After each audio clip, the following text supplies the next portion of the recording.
Renew Adelaide, as many of you know, is based on the concept that Marcus Westbury developed in Renew Newcastle. And Renew Adelaide started just over a year ago, and we've spent that year and a bit having lots of conversations with lots of different people about this city, other cities, how cities work, what doesn't work in cities, what people do in cities, and a whole bunch of stuff. And we realised that it's really great to meet with people, 5 people in a cafe having that chat, but we thought it would be great to have 100 people having that conversation over a weekend. So that's what the User Generated Cities Forum is about.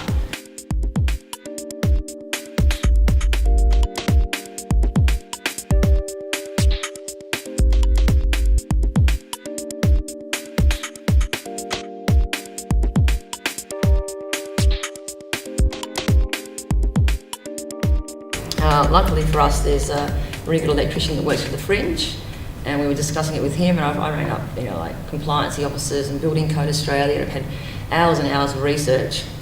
And it turns out that instead of $3,000 for an electrician, 5 bucks at Bunnings is your best friend. If you buy an extension cord and you cut this end off, or electrician cuts this end off, puts it into an exit sign and makes it an appliance, that's the same as being hardwired, as long as that switch is hidden or covered up so people can't turn it off. Again, that took me a month to figure that out. You said you were going to sand this floor. And I said, no, I said I would screw down the floorboard that was loose. No, I wrote it in my notes, you said you're going to sand it. I said, no, you can see this is a polished floor. I'm not going to re-sand it and re-polish it. I will fix the board that's loose. And he said, stuff you. If you don't do it, I'll shut you down. What we are trying to do is create a culture shift in the corporation that says, we're here to find solutions and create those sorts of outcomes.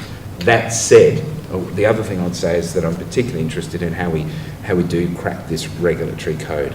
There are so many old buildings on North Terrace and throughout the city.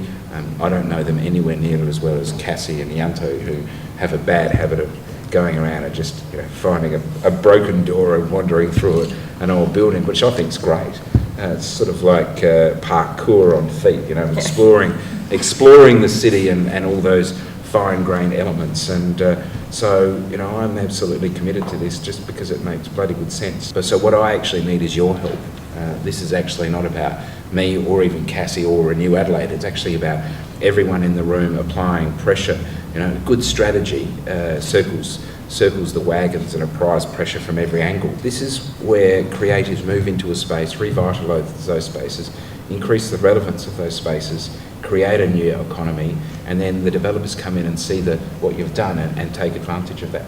We were setting up the other day, and this elderly man, older man in a suit, very well dressed, corporate type, so walked in the door. Late 40s. No, a bit older than that. Probably quite well off, very well dressed. Walked in and he said, I can't believe the front doors are open. I've walked past this building for the last 5 years and the doors have always been shut. And he walked in and he was almost in tears about how beautiful it was to see the building being used again. And that's why we do it.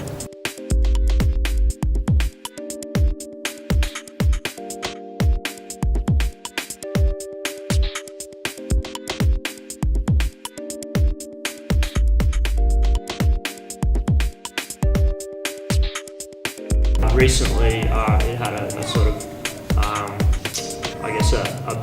that's my daughter over there.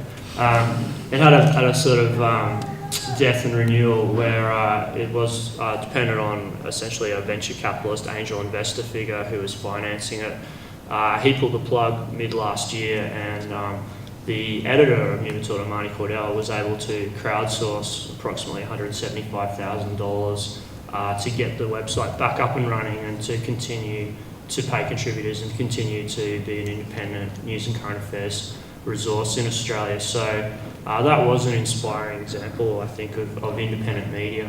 So I would say to people in Adelaide, if you're really passionate about trying to support venues like the Tuxedo Cat, you need to put pressure on your elected representatives like Stephen to actually get some accountability in his council. I mean, if there's officers going around threatening to shut down venues outside of the powers of their position, they should be sacked.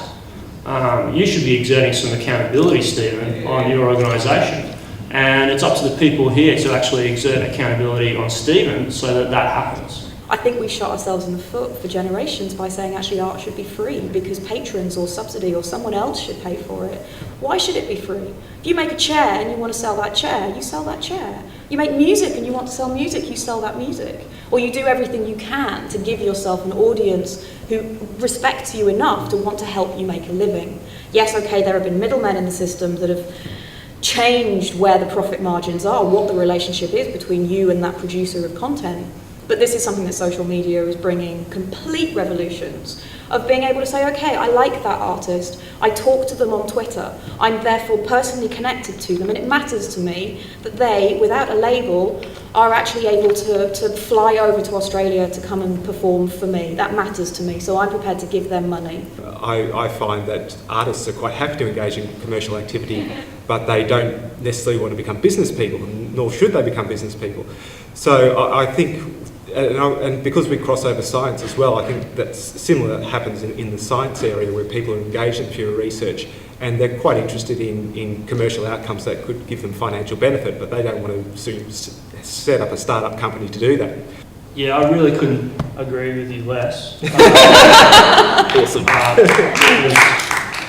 What is wrong with state subsidy of the arts? I mean, surely most of us in this room could agree that some of our taxpayers' money, we like to see that going to support creative, cultural stuff. There is a lot of cultural subsidy in this country. It just all goes to parts of the sector which independent artists can't access. I mean, what we're trying to get to here is a way of uncovering how sort of creative and cultural and community participation in the fabric of a city might change the city, especially around the sharing and the contribution of ideas. The idea of having a large capital-intensive industrial area is not going to happen in the future, and for us as a city to try and make that happen seems a bit counterproductive when we already have a really vibrant micro business here that needs to be supported. What I love about the arts is that it's a realm where we don't have to be in competition with our competitors, and it's really hard to kind of snap out of that sometimes when you've got a show up on the same night as another show, like all that kind of stuff. But we are in such a unique position where, the market that I'm trying to attract is very similar to the market that another company is trying to attract, and chances are that half of those people will go and see both things. So why not work together and then help them find a third thing and to expose them to some of the other kind of emerging companies and emerging practices. We used to call it co-opetition, which people hate as a phrase, but it means cooperating in order to build a sustainable sector in which you can compete. We need a lot more cost cutting. The fact that an independent artist pays the same for a license fee for Photoshop than a design agency does. Who pays a license fee? Well, I'll tell you why that works. It's because powerful corporations are the people who generally are responsible for writing our country's copyright laws. the fact that copyright was designed around a system that wasn't about sharing, it wasn't about mass distribution, it was about ownership. Let's just go out there and make something. Let's not be too caught up in it being perfect, but let's just become a community of collaborators, learning by doing, making mistakes, and eventually building what turns out to be a very, very beautiful professional show reel, because as they do more, they get better. And so they find the right teams of people to work around them who they know that they really gel with. So the low to no budget filmmaking communities are a perfect example of exactly how that works. But when you're an illustrator or a graphic designer or somebody in quite a solo particular practice, that's not quite so easy to do unless you yourself agitate a community to get together and to share skills and resources and help each other out. We forget that our idea of an artistic career, that idea of the lone artist, with hammering away at a painting or something, is actually a relatively recent way of talking about cultural creativity, and we'll probably actually change that again quite dramatically over the next 20 years. And it is going to be something that has an economic impact, and people are going to be creating quite a lot of work, but there will be nobody preventing them from actually getting that produced into real, actual objects and technologies as well. I think if you want to look at the future of many types of cultural industries, you can probably look at where music's at right now, because music was the first industry to go through a profound digitalisation. So music's now a product which is, for all intents and purposes, a public good. It's almost impossible to sell music now as a recorded medium.